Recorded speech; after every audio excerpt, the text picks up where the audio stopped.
Hello, কী অবস্থা সবার? আজকে আমি তোমাদেরকে বিডিএমও রিজিওনাল রাউন্ডের কিছু কোয়েশ্চেন সলভ করাবো।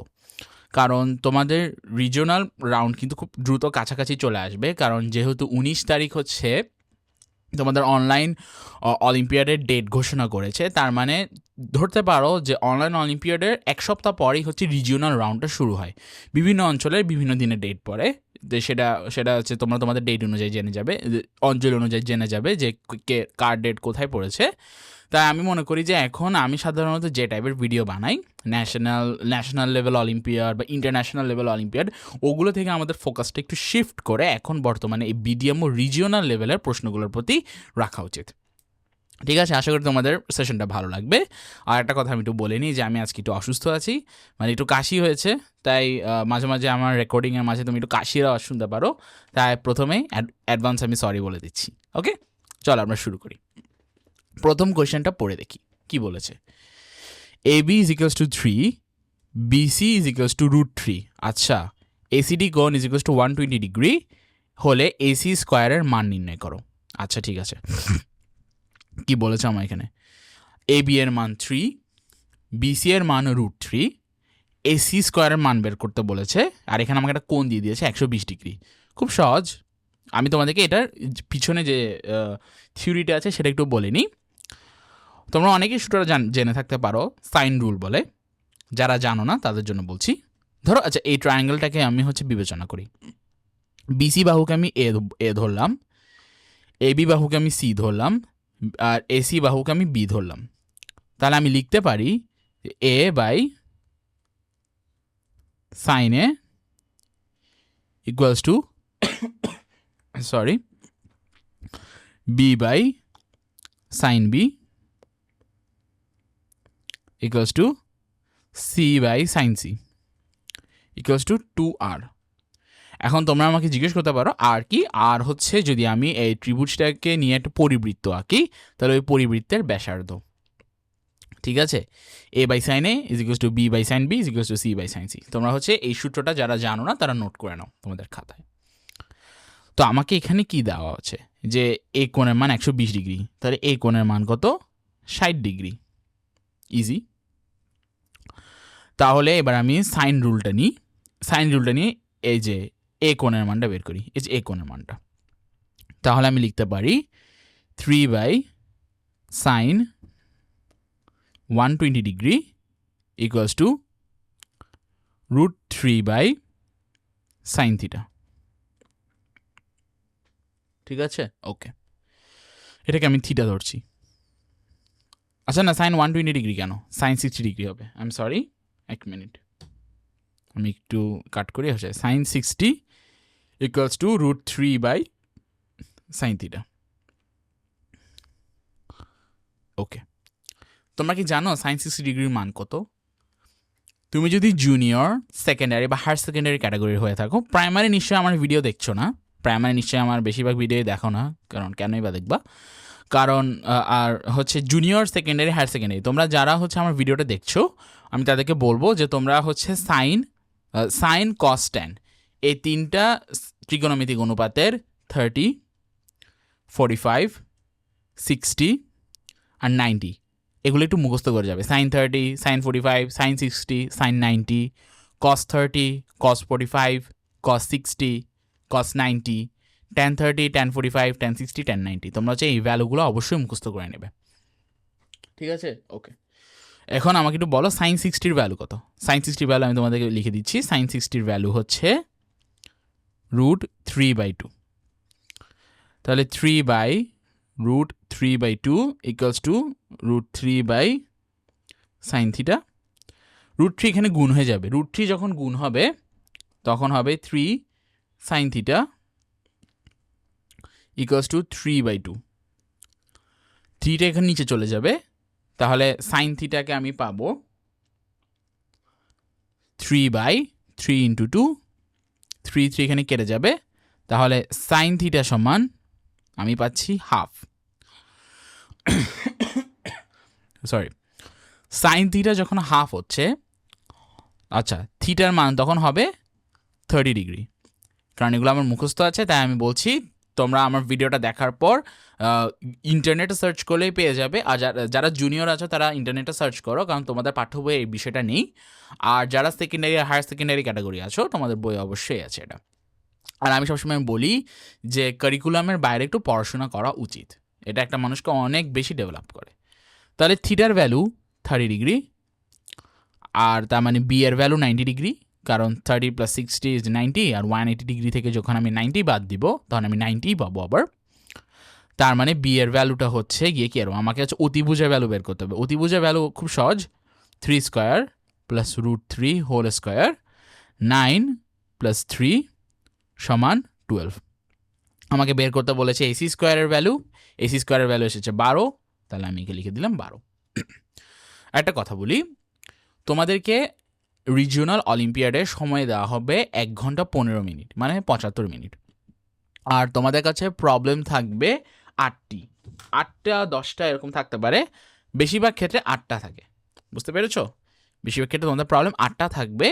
ওই 8টা প্রবলেম তোমাদেরকে 75 মিনিটে করতে হবে। তার মানে তোমার প্রতিটা প্রবলেমে কিন্তু 9 মিনিটের একটু বেশি পাবে, 9 মিনিট 30 সেকেন্ড, এর বেশি কিন্তু পাবে না। তাই সবসময় হচ্ছে যে প্রবলেমটাতে সময় বেশি লাগছে ওটাকে স্কিপ করে নেক্সট প্রবলেমটাতে চলে যাবে। রিজিওনাল অলিম্পিয়াডে এমন অনেক প্রবলেম থাকে যেগুলোতে অনেক সময় লেগে যায়, বুঝতে পেরেছ? ঠিক আছে, আমরা নেক্সট প্রবলেমে যাই। ওকে, এটা একটা সহজ প্রবলেম। তাহমিদ বোর্ডে একটি ধনাত্মক পূর্ণ সংখ্যা লিখলো যার প্রত্যেকটি অঙ্ক 2, সরি, এবং সংখ্যাটি 6666 দ্বারা বিভাজ্য। এমন সব সম্ভাব্য সংখ্যার মধ্যে তাহমিদের লেখা সংখ্যাটি সবচেয়ে ছোট হলে সংখ্যাটিতে কতগুলো 2 আছে? ঠিক আছে, দেখো 6666 সমান 6 × 1111। এবার 1111কে আমি একটু ব্রেক করার ট্রাই করি, 6 × 11 × 101, বা 2 × 3 × 11 × 101। ঠিক আছে, ওকে। আচ্ছা, কোনো সংখ্যা বলেছে 6, মানে তাহমিদের লেখা সংখ্যাটিতে সবগুলো 2 আছে, সরি, এই যে সবগুলো 2 আছে। এই সংখ্যাটা 6666 দ্বারা বিভাজ্য। আমরা প্রথমে দেখি যেটা 2 আর 3 দ্বারা বিভাজ্য কেন, 2 আর 3 দ্বারা বিভাজ্য হলে অবশ্যই 6 দ্বারা বিভাজ্য হবে। ঠিক আছে, আচ্ছা, এবার আমাকে একটা কথা বলো, 2 কি 3 দ্বারা বিভাজ্য?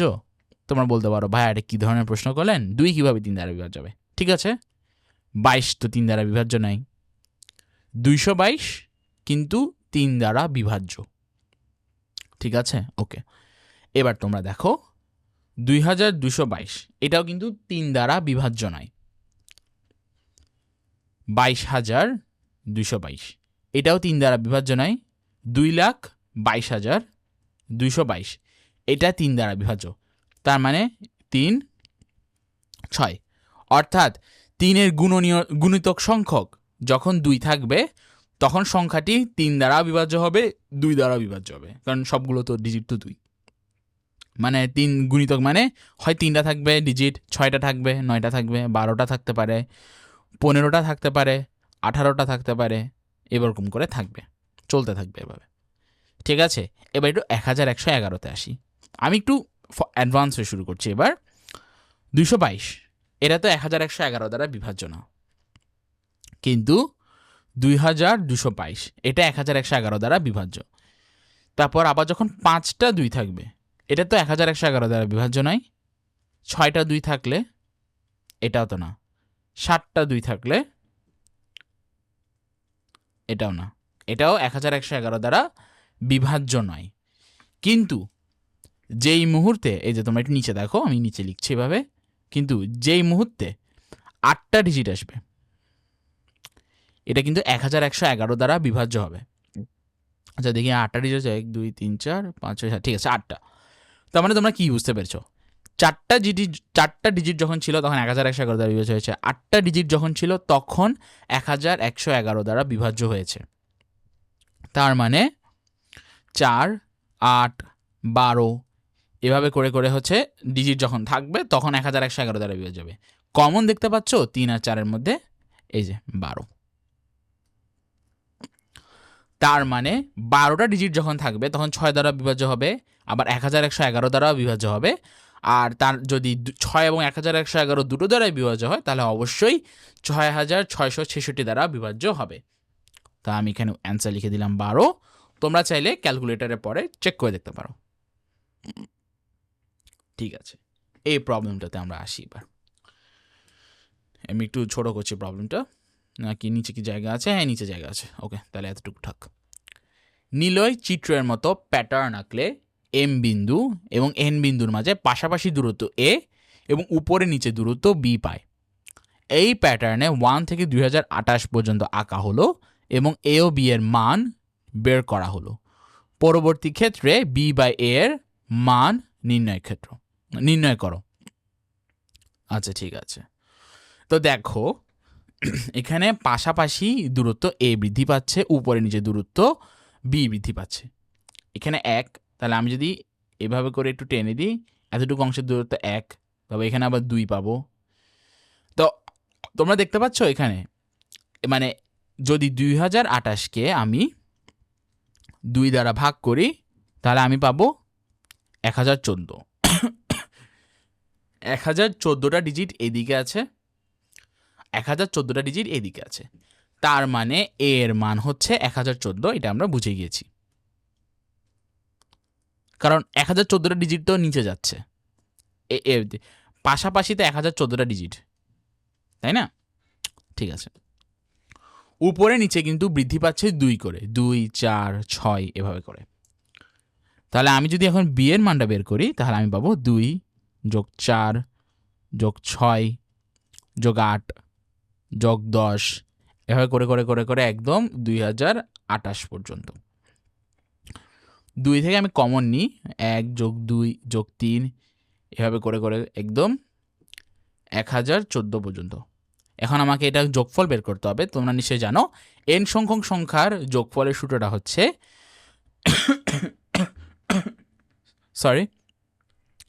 n সংখ্যক সংখ্যার যোগফলের সূত্রটা হচ্ছে 1014 n into n+1 divided by 2। তাহলে আমি 1014 ক্ষেত্রে আমি করতে পারি 1014 গুণ 1015 ডিভাইডেড বাই 2, আবার এখানে 2 গুণ আকার আছে, তাহলে 2 গুণ এভাবে করে দিলাম। তাহলে 1014 গুণ 1015, এটা সমান আমি পেয়েছি বি। আমাকে বের করতে বলেছে বি বাই এ। তাহলে আমি এখন এটা এখানে ভাগ করে দিলাম, এই যে এটা এখানে ভাগ করে দিলাম, 1014 কাটাকাটি হয়ে যাবে, বি বাই এর মান হবে 1015। তাহলে এই যে 1015। তোমরা সবসময় মনে রাখবে, আর একটু কিছু কথা বলি, যেহেতু তোমাদের ক্লাস নিচ্ছে এভাবে রিজিওনালের সবসময় সব প্রশ্নের উত্তর কিন্তু ইন্টিজারে হবে। যদি কখনো কোনো উত্তর আসলে যদি দশমিক সংখ্যা হয়েও থাকে তাহলে কিন্তু প্রশ্ন এটা বলে দিবে যে মানে এটা গ্রেটেস্ট ইন্টিজার ফাংশনটা কত বা লিস্ট ইন্টিজার ফাংশনটা কত। মানে যেটা আমি বলতে চাচ্ছি সেটা হচ্ছে রিজিওনাল অলিম্পিয়াডের সকল প্রশ্নের উত্তর কিন্তু ইন্টিজারই হবে। ওকে, এবার এটা একটা সহজ প্রবলেম। 6 অঙ্ক বিশিষ্ট সবচেয়ে বড় প্যালিন্ড্রোম সংখ্যা কোনটি যা 6 দ্বারা বিভাজ্য? প্যালিন্ড্রোম সংখ্যা কি তোমরা কি জানো? প্যালিন্ড্রোম সংখ্যা হচ্ছে এমন একটি সংখ্যা, আমি ধরি ABC CBA। এই সংখ্যাটিকে সামনে থেকে পড়লে হবে ABC CBA, পিছন থেকে পড়লেও হবে ABC CBA। তাহলে মানে প্যালিন্ড্রোম সংখ্যা হচ্ছে এটা, যেটা তুমি সামনে থেকে পড়লে সেম, আবার পিছন থেকে পড়লেও সেম বাবা। তাহলে এটা হচ্ছে আমার প্যালিন্ড্রোম সংখ্যা, আমি ধরলাম এরকম। তাহলে এই যে বলেছে 6 অঙ্ক বিশিষ্ট সবচেয়ে বড় প্যালিন্ড্রোম সংখ্যাটি যা 6 দ্বারা বিভাজ্য। আচ্ছা, এখানে যে ইন্টিজারটা বসবে এটা কিন্তু রিফ্লেক্ট হবে এই জায়গাতে। 6 দ্বারা বিভাজ্য, তার মানে 2 ও 3 দ্বারা নিশ্চয়ই বিভাজ্য। 2 এখানে তাহলে প্রথম ঘরে কি কি সংখ্যা বসতে পারবে? 2, 4, 6, 8, কারণ এগুলো আবার লাস্টের এখানে বসবে। এগুলো ছাড়া যদি অন্য কোনো ডিজিট এখানে বসে তাহলে এটা 2 দ্বারা বিভাজ্য হবে না। আমি যাচ্ছি সবচেয়ে বড় প্যালিন্ড্রোম সংখ্যা, তাই আমি বসাই দেবো এখানে 8, এটা হয়ে যাবে 8। এবার আমি নিশ্চয়ই সেকেন্ড ডিজিটটা বসাবো। সেকেন্ড ডিজিট বসাতে আমার কোনো নিয়ম মানতে হবে না, আমি ডিরেক্ট সবচেয়ে বড় এক অঙ্কের সংখ্যাটা বসিয়ে দিব, সেটা হচ্ছে 9। তার মানে এখানেও 9 হবে। এবার তোমরা এটা আমাকে বলো যে থার্ড ডিজিটটা কী হবে। থার্ড ডিজিটটা নির্ণয় করার ক্ষেত্রে আমার চিন্তা করতে হবে 3 দ্বারা বিভাজ্যের কথা। আমরা জানি যে কোনো একটি অঙ্ক ধরলাম সংখ্যা ABC তখনই 3 দ্বারা বিভাজ্য হবে যখন 3 A প্লাস বি প্লাস সিকে ভাগ করবে। তার মানে আচ্ছা 8 যোগ 9 সমান 17। 17-র সাথে এখন কত যোগ করলে এটা 3 দ্বারা বিভাজ্য হবে? চিন্তা করে দেখো যে 9 যদি যোগ করো তাহলে 26 হচ্ছে উত্তর, 8 যদি যোগ করো তবে 25, 7 যদি যোগ করো তবে 24, এবং 24 কিন্তু 3 দ্বারা বিভাজ্য। তাই এখানে লাস্টে ডিজিটে বসবে 7, 7 এখানে বসে যাবে, তাহলে এটা উত্তরটা হবে 8 9 7, 7 9 8। এটাই হচ্ছে কি আগে আমার 6 অঙ্ক বিশিষ্ট প্যালিন্ড্রোম সংখ্যা, সবচেয়ে বড় প্যালিন্ড্রোম সংখ্যা, যেটি 6 দ্বারা বিভাজ্য। ঠিক আছে, এটা খুব ক্লাসিক একটা প্রবলেম, সেটা অলিম্পিয়াডে খুব ক্লাসিক প্রবলেম। তোমরা তোমাদের ইয়েতেও দেখতে পারো, এটা কি বলে সিলেকশন অলিম্পিয়াডে এই প্রবলেমটা দেখতে পারো। আমি তোমাদেরকে দেখাই এখানে কি বলা হয়েছে। লিপ ইয়ার হলে সেই বছরে ফেব্রুয়ারি মাস 29 দিনে হয়। এরকম কোনো লিপ ইয়ারে 53টি শুক্রবার থাকার সম্ভাবনাকে A/B আকারে লেখা যায়। A প্লাস বি এর সর্বনিম্ন মান নির্ণয় করো। আচ্ছা, লিপ ইয়ার বলতে বোঝায় যে বছর ফেব্রুয়ারি মাস 29 দিনে হয়। সরি, ফেব্রুয়ারি মাস 29 দিনে, অর্থাৎ একটা দিন এখানে বাড়তি, তার মানে সে বছরটা শেষ হয় হচ্ছে 366 দিনে। আচ্ছা আচ্ছা, এরকম কোনো লিপ ইয়ারে 53টি শুক্রবার, আমাকে বের করতে হবে যে এরকম কোনো একটা লিপ ইয়ারে 53টা শুক্রবার থাকার সম্ভাবনাকে A/B আকারে লেখা যায়। A প্লাস বি এর সর্বনিম্ন মানটা আমার বের করতে হবে। আচ্ছা ঠিক আছে, আমি তো যদি 356কে 7 দিয়ে ভাগ করি তাহলে আমি পাবো 5 7 35, 7 দুগুণে 14, অর্থাৎ 52টি সপ্তাহ। অর্থাৎ 52টি সপ্তাহ মানে 52টি শুক্রবার, 52টি শনিবার, 52টি রবিবার, 52টি শুক্র শনি সোমবার, 52টি মঙ্গলবার, 52টি বুধবার, 52টি বৃহস্পতিবার, 52টি শুক্রবার আমি সাধারণত পাবো। কিন্তু এই দিকে তাকাও যে দুইটা কিন্তু ইন্টিজার, দুইটা ডে কিন্তু পড়ে আছে।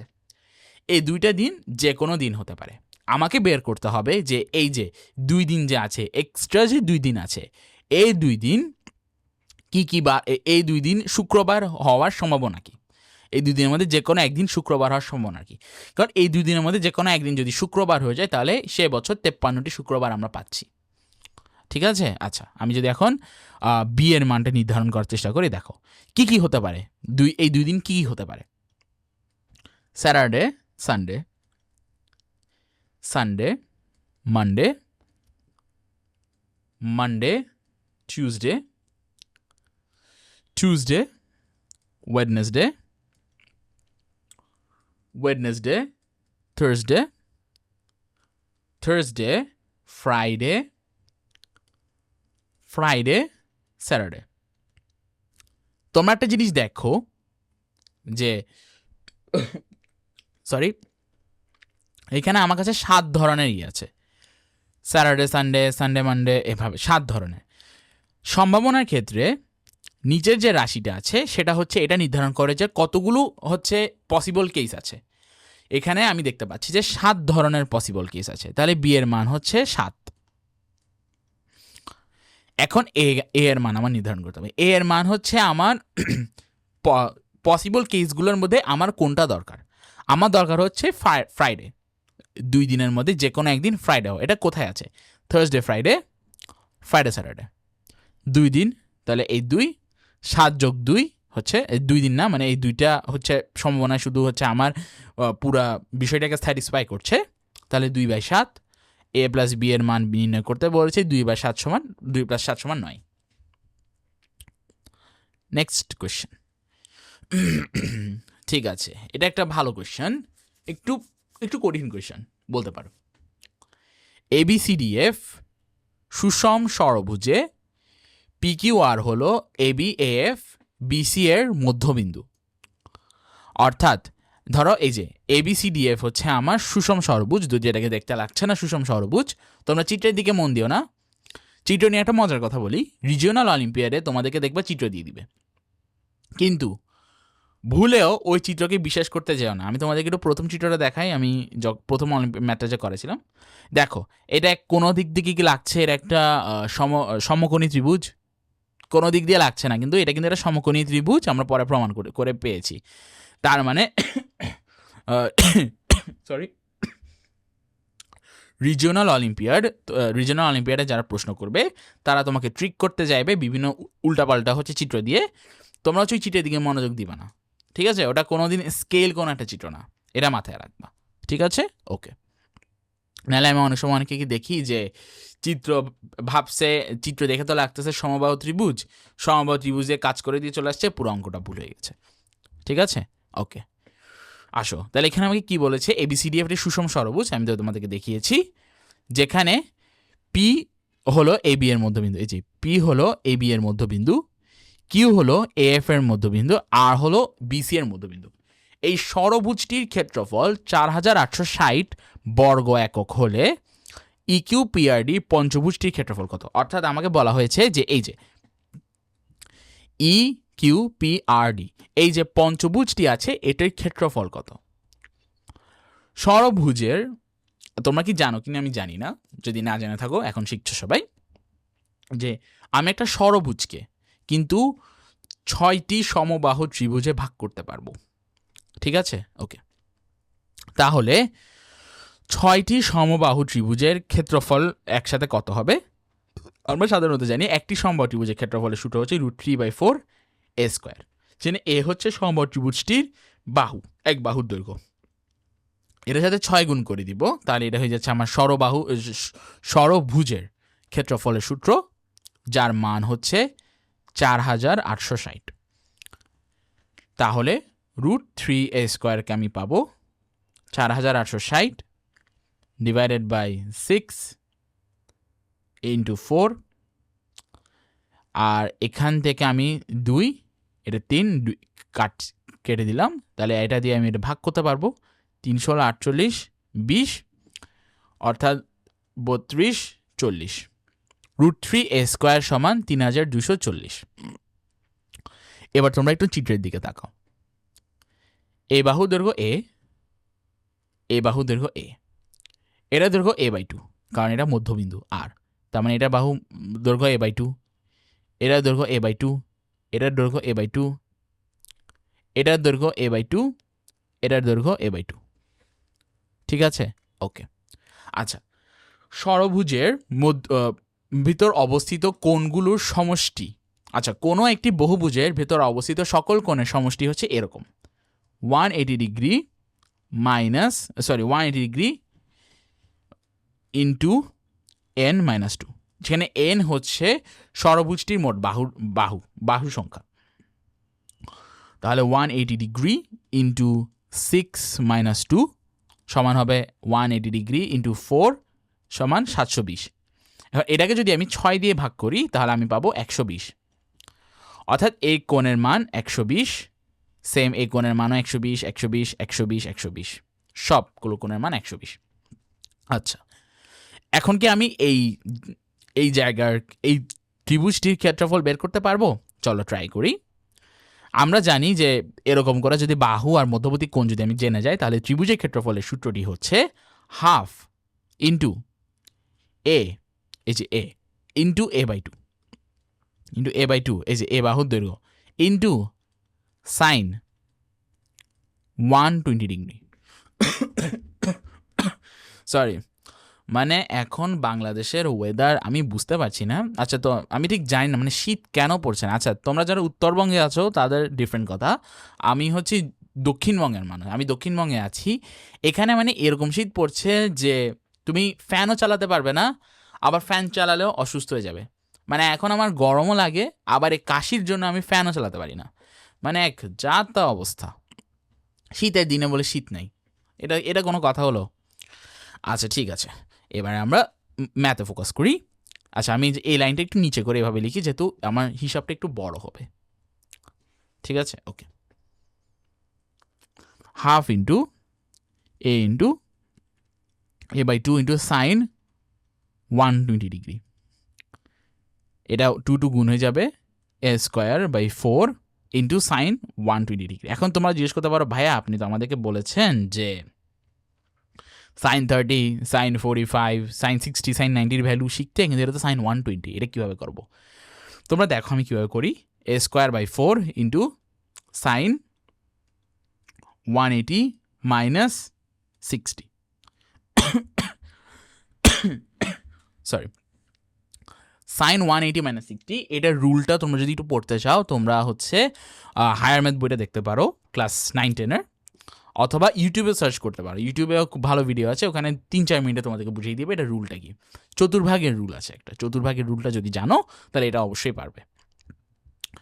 তাহলে সাইন 180 ডিগ্রি মাইনাস 60, তাহলে আমি পাবো আবার a²/4 into sine 60, a²/4 sine 60-র ভ্যালু কত? √3/2, তাহলে √3a²/8। এবার তোমরা আমাকে একটা জিনিস বলো তো, এই যে ট্রায়াঙ্গেলটার ক্ষেত্রফল আর এই ট্রায়াঙ্গেলটার ক্ষেত্রফল একদম সেম না? তাহলে আমি 2 গুণ করে দিই। 2 গুণ করে দিলে আমি পাবো √3a²/4। আমি এটা এইখানে পাশে লিখে রাখছি, √3a²/4 প্লাস, এবার আমাকে বের করতে হবে যে এই ট্রায়াঙ্গেলটার ক্ষেত্রফল। এই ট্রায়াঙ্গেলটার ক্ষেত্রফল যদি আমি বের করতে চাই আগের নিয়মেই, তাহলে হবে half into a/2 into a/2 into sine 120 degree, এখানে হয়ে যাবে a²/8, সাইন 120 ডিগ্রির ভ্যালু আমি পেয়েছি √3/4, √3/4 না √3/2, সরি,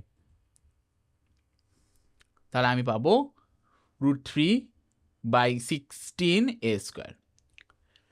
এটার ক্ষেত্রফল আবার সেমভাবে এটার ক্ষেত্রফল আর এটার ক্ষেত্রফল সেম, তাহলে আমি আবার 2 গুণ করে দিব, তাহলে আমি পাবো √3a²/8। আমি যখন লসাগু নিব আমি পাবো 8/√3a²/2√3a², সরি 3√3a²/8। ঠিক আছে, ওকে। আচ্ছা আমি কি দাঁড়াও, কোথায় জানি আমি √3a² ভ্যালু বের করেছি? √3a² ভ্যালু আমি বের করেছি 3240। তাহলে আমি √3a² ভ্যালুটা এখানে বসিয়ে দিব, 3 ইন্টু 3240 ডিভাইডেড বাই 8, এটা কেটে যাবে, 4×8 = 32, 0 5×8 = 40। এটা আমি মুখে মুখে গুণ করে ফেলেছি, আশা করি ঠিক হবে। তার মানে 1215, 3 গুণ 405 সমান 1215। আচ্ছা ঠিক আছে, এবার আমি কিসের ভ্যালু বের করছি? আমি তো এগুলোর যোগ করে ভ্যালু বের করেছি। এখন মূল ক্ষেত্রফল 4860, আমার করতে হবে কি 4860 থেকে হচ্ছে এটা বাদ দিতে হবে, মাইনাস 1215, 10 থেকে 5 বাদ দিলে 5, 10-এর 2টা একটা এখানে আসবে, 6 থেকে 2 বাদ দিলে 4, 8 থেকে 2 বাদ দিলে আবার 6, 4 থেকে 1 বাদ দিলে 3, মানে 3645। এটার উত্তরটা আমার ঠিক হয়েছে? একটু চেক করি তো। 10 থেকে 5 বাদ দিলে 5, 10-এর একটা এখানে আসবে, 6 থেকে 2 বাদ দিলে 4, 8 থেকে 2 বাদ দিলে 6, 4 থেকে 1 বাদ দিলে 3। ঠিক আছে, 3645। নেক্সট ম্যাথে যাই। একটি ধনাত্মক পূর্ণ সংখ্যায় nটি অঙ্ক আছে। সংখ্যাটিকে বর্গ করা হলে সংখ্যাটির অঙ্ক সংখ্যা n+8 হয়। সংখ্যাটির বর্গমূলে n-k সংখ্যক অঙ্ক থাকলে k এর মান নির্ণয় করো। আচ্ছা ঠিক আছে, এটা একটু মজার প্রবলেম, খেলার মতো প্রবলেম এটা একটা। আচ্ছা ধরলাম আমার কাছে সংখ্যা 9 আছে, 9-এর মধ্যে ডিজিট সংখ্যা 1টি। এটাকে যখন আমি স্কোয়ার করব তখন আমি পাবো 81, এটাতে ডিজিট সংখ্যা 2 হয়ে গেল। 6 ডিজিট সংখ্যা 1, স্কোয়ার করলে 36, ডিজিট সংখ্যা হয়ে যাচ্ছে 2। আবার 16 ডিজিট সংখ্যা 2, স্কোয়ার করলে পাচ্ছি 256, ডিজিট সংখ্যা 3। অর্থাৎ কোনো একটা সংখ্যায় যদি nটি ডিজিট থাকে এবং সংখ্যাটিকে যখন স্কোয়ার করা হবে তখন স্কোয়ার করা সংখ্যাটিতে 2n বা 2n মাইনাস 1 সংখ্যক ডিজিট থাকবে। এটা তো আমরা বুঝেই গেছি। এখন দেখো কি বলেছে, সংখ্যাটিকে বর্গ করা হলে সংখ্যাটির অঙ্ক সংখ্যা n+8 হয়। অর্থাৎ 2n সমান n+8। nটা এদিকে কাটা হয়ে যাবে, তাহলে n = 8। আর 2n মাইনাস 1 = n+8 যদি হয় তাহলে nটা এদিকে চলে যাবে আর 1টা এখানে চলে আসবে, তাহলে n সমান 9। n সমান 8 হতে পারে, n সমান 9 হতে পারে। এবার এরপরে আমাকে বলেছে যে সংখ্যাটির বর্গমূলে n-k সংখ্যক অঙ্ক থাকলে k এর মান নির্ণয় করো। আচ্ছা, সংখ্যাটির বর্গমূলে n-k সংখ্যক অঙ্ক আছে। n-k সংখ্যক অঙ্ক যদি থাকে, অর্থাৎ আমি তোমাদের একটু দেখাই যে ধরো 1225, এখানে ডিজিট সংখ্যা আছে কতটি? 4টি। ডিজিট সংখ্যা আছে 4টি। এটাকে যখন আমি বর্গমূল করব আমি পাবো 35। সেখানে ডিজিট সংখ্যা 2। আবার দেখো 256, আমি 256 নিয়ে তোমাদেরকে একটু এক্সাম্পল দিয়ে দেখাই। 256 ডিজিট সংখ্যা আছে 3টি। যখন স্কোয়ার রুট করা হবে আমি পাবো 16, তখন ডিজিট সংখ্যা হয়ে যায় 2টি। অর্থাৎ যদি বর্গ করা সংখ্যা মানে সংখ্যাটিতে যদি n সংখ্যক ডিজিট থাকে, n এর বর্গমূল যখন সংখ্যাটির বর্গমূল যখন করা হবে তখন সংখ্যাটি এই যে n যদি জোড় সংখ্যা হয়ে থাকে তবে বর্গমূলে সংখ্যার ডিজিট সংখ্যা হবে n/2, আর যদি বিজোড় হয়ে থাকে n তাহলে হবে n+1 / 2। এখন আমি n এর ভ্যালু পেয়েছিলাম 8, n এর ভ্যালু পেয়েছিলাম 9, তাই না? হ্যাঁ, তাহলে আমি এখন বসাই, যদি n এর ভ্যালু 8 হয় তাহলে n-k সমান n/2, n এর ভ্যালু 8, 8 - k সমান 8/2, তাহলে k সমান 4। n এর ভ্যালু যদি 9 হয় তাহলে 9 - k সমান 9 + 1 / 2, 9 - k সমান 9 আর 1 10, 10/2 সমান 5, সো k এর ভ্যালু 4। অর্থাৎ k এর value, find the value of k, k এর ভ্যালু হবে 4।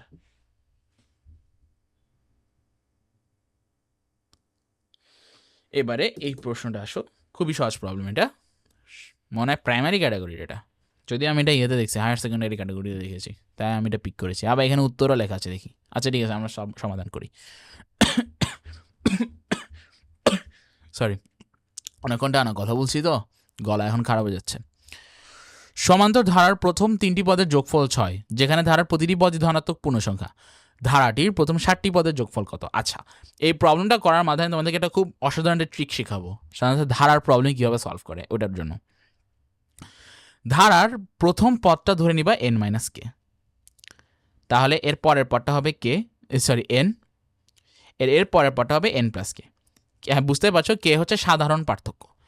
আচ্ছা, সমান্তর ধারার প্রথম 3টি পদের যোগফল 6 যখন হবে, এই যে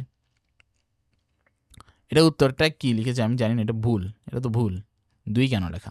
আচ্ছা, তাহলে k আর k এখানে কেটে যাবে, 3n সমান 6, মানে n সমান 2। n এর ভ্যালু 2 পেয়েছি, তার মানে নিশ্চয়ই বুঝতে পারছো এটা আসলে কোনটা। এটা হচ্ছে 1 + 2 + 3 সমান 6। এখন আমাকে বের করতে বলেছে 1 + 2 + 3 + 4 এভাবে করে। আচ্ছা, 5 + 6 + 7, এটার ভ্যালুটা হচ্ছে 7 × 8 / 2। আমি 2 দিয়ে 8কে ভাগ করব, 4 পাবো, 4 সাথে 28, তাহলে এটার ভ্যালুটা হবে 28। আচ্ছা, মনে করো একটি ডিজিটাল ঘড়িতে ঘন্টা, মিনিট আর সেকেন্ডের সময় দেখায়। এটি 24 ঘন্টায় সেট করা আছে, অর্থাৎ দুপুর 2:30-এ ওই ঘড়িতে 14:30 দেখায়। ওই ঘড়িতে সারা দিনে মোট কতগুলো ভিন্ন ভিন্ন সময় দেখায়? খুবই সহজ প্রবলেম, আমি দেখাই দিই এটা। এই যে ধরো এটাই হচ্ছে কি আমার এখানে ঘন্টা, মিনিট, সেকেন্ড, এখানে কত থেকে কত ডিজিট আসতে পারবে? 0 থেকে 23, 24টা ডিজিট, সরি 24টা ডিজিট। এখানে কত ডিজিট আসতে পারবে? 0 থেকে 59, 60টা ডিজিট। এখানে কত থেকে কত? 0 থেকে 59, 60টা ডিজিট। অর্থাৎ 24 গুণ 60 গুণ 60। এটা তোমরা বের করবে, বের করে উত্তরটা নিজেরা লিখবে, এটা আমি আর করাই দিচ্ছি না, এটার জন্য এত বড় স্পেস কে রেখেছে। আচ্ছা ঠিক আছে, এই প্রবলেমটা আমি তোমাদেরকে আজকে সলভ করাবো না। এই প্রবলেমটা আমি নিজে দেখেছি, এটা একটু বড় প্রবলেম, এটা একটু কঠিন একটা প্রবলেম, আর আমার গলার অবস্থা দেখেছো কতটা খারাপ। তো আমি এটা এখন তোমাদেরকে যদি বলি তাহলে খুব ভালো করে বোঝাতে পারবো না, বাট এই প্রবলেমটা ইম্পর্টেন্ট। তাই আমি এটা চাই, আমরা নেক্সট ভিডিও যেটা করবো আমি সেখানে তোমাদেরকে এই প্রবলেমটা সলভ করাবো, ঠিক আছে? তো এই প্রবলেমটা নিয়ে আমরা এখন বদার না হই। তাহলে নেক্সট প্রবলেমটা দেখি। নেক্সট আর এই একটাই প্রবলেম থাকে। আচ্ছা ঠিক আছে। সাধারণত আচ্ছা সাধারণত তোমরা রিজিওনাল অলিম্পিয়াডে ফাংশনাল ইকুয়েশন রিলেটেড কোয়েশ্চেন দেখো। তোমাদের মনে হতে পারে যে এটার জন্য কি না কি পড়তে হয়, কিছুই পড়তে হয় না, জাস্ট প্যাটার্ন মেনটেন করতে হবে, ঠিক আছে? ওকে, আমি তোমাদেরকে দেখাই এটা কীভাবে সলভ করা যায়। এফ অফ 0 সমান 0, এফ অফ 0 সমান 0, এফ অফ 1 সমান 1, f of n is equals to f of n minus 1 is equals to is minus f of n minus 2, অর্থাৎ f of 2 সমান f of 1 minus f of 0, তাহলে value হবে 1। তেমনিভাবে f of 3 সমান, আচ্ছা আমাকে বের করতে বলছে f of 0 থেকে একদম f of 2 তে 24 পর্যন্ত সকল সংখ্যার যোগফল। f of 3 হবে f of 2 minus f of 1, 1 minus 1 সমান 0। f of 4 হবে আমার কাছে f of 3 minus of f of 2, f of 4 এর ভ্যালুটা হচ্ছে গিয়ে কি 3 এর value 1 minus 1 minus 1, f of 5 সমান f of 4 minus f of 3, অর্থাৎ f of 4 এর ভ্যালু -1 আর f of 3 এর ভ্যালু 0, তার মানে -1 আবার। f of 6 এর ভ্যালু -1 তো ঠিক আছে। f of 6 এর ভ্যালু হচ্ছে f of 5 minus f of 4, -1 থেকে -1 আমি বিয়োগ করব, তাহলে আমি পাবো 0। আচ্ছা আমি তোমাদেরকে এখানে একটু স্টপ করতে চাই। তোমরা f of 0 থেকে f of 5 এর পর্যন্ত মান যে বের করেছো তোমরা একটু যোগ করে দেখো তো সকল মান। 0 plus 1, 0 plus 1 plus 1 plus 0 minus 1 minus 1, 1 1 এখানে কেটে যাচ্ছে, 1 1 এখানে কেটে যাচ্ছে, 0। আবার f of 6 থেকে কিন্তু 0 শুরু হয়েছে। f of 7 এর মান কত আসবে তোমরা একটু দেখো তো, f of 7 এর মান কত? f of 7 এর মান হবে f of 6 minus f of 5, f of 6 minus f of 5, f of 6 এর ভ্যালু কত? 0, f of 5 এর ভ্যালু -1, মাইনাস মাইনাস আবার প্লাস হয়ে যাবে +1, তখন এটা হয়ে যাবে 1। আবার তোমরা দেখো আবার সেই চেইন রিয়াকশন শুরু হচ্ছে, সরি চেইন রিয়াকশন না, কি রে কেমিস্ট্রিতে কেন ঢুকে গেলাম, চেইন, এটা চেইন রুল শুরু হয়েছে। 0 1 1 0 -1 -1 0, আবার 0 1 করে শুরু হচ্ছে, অর্থাৎ 5 পর্যন্ত সংখ্যার যোগফল 0, তেমনি 11 পর্যন্ত সংখ্যার যোগফল 0 হবে, 17 পর্যন্ত সংখ্যার যোগফল 0 হবে, তারপর 23 পর্যন্ত সংখ্যার যোগফল 0 হবে। আচ্ছা এটা একটু বের করি তো, এর ভ্যালু আমি ধরলাম 5, তারপর হচ্ছে গিয়ে কি ডি এর ভ্যালু ধরলাম 6, যেহেতু 5 যোগ 6 11, 11 যোগ 6 17, মানে এটা হচ্ছে পার্থক্য, প্রতিটা পদের পার্থক্য। আমাকে বের করতে হবে যে 2024 হচ্ছে কোথায় গিয়ে পড়ে। a plus n minus 1 into d divide is equals to 2024, 5 plus n minus 1 into 6 is equals to 2024। ঠিক আছে, সবাই নিশ্চয় এতটুকু পর্যন্ত বুঝতে পেরেছো? Okay, 6 into n minus 1 equals to 2019, sorry 2019কে এবার আমি 6 দিয়ে যখন ভাগ করব আমি পাবো 3 6 18 2 1, আবার 3 6 18 3 9 6 6 36 3, অর্থাৎ 336 নাম্বার পদে গিয়ে হচ্ছে আমি আবার 0 পাবো, কিন্তু 2024 মানে 336 2024-এ পর্যন্ত, মানে আমি কত পর্যন্ত যেতে পারি, 2024 2021 পর্যন্ত হচ্ছে আমার এই সিকোয়েন্সের মধ্যে আসবে। অর্থাৎ সিকোয়েন্সের মধ্যে আসা মানে এতটুকু পদের যোগফল হয়ে যাওয়া 0। তারপর 2022তম পদের যোগফল, 2022তম পদ কত হবে? সেম, আবার 0, কারণ f(6) সমান 0 পেয়েছি। আবার একটা চেইন রুল শুরু হবে, 0 1, f(2022)-এর মান এত, f(2023)-এর মান হচ্ছে 1, f(2024)-এর মানও 1, তাহলে 1 + 1 হচ্ছে 2। তাহলে আমি বলতে পারি যে f(0) + f(1) বা এতটুকু f(2024) এর মানটা হবে হচ্ছে 2। আশা করি তোমাদের ভিডিওটা ভালো লেগেছে, আর সবগুলো প্রবলেম আমি যা করিয়ে দিয়েছি, শুধু এই প্রবলেমটা বাদ রেখেছি, এটা আমি তোমাদেরকে নেক্সট ভিডিওতে অবশ্যই করাবো, একদম প্রথমে এটা করাবো। সবগুলো প্রবলেম যা যা করিয়েছি তোমরা নিশ্চয়ই বুঝতে পেরেছো।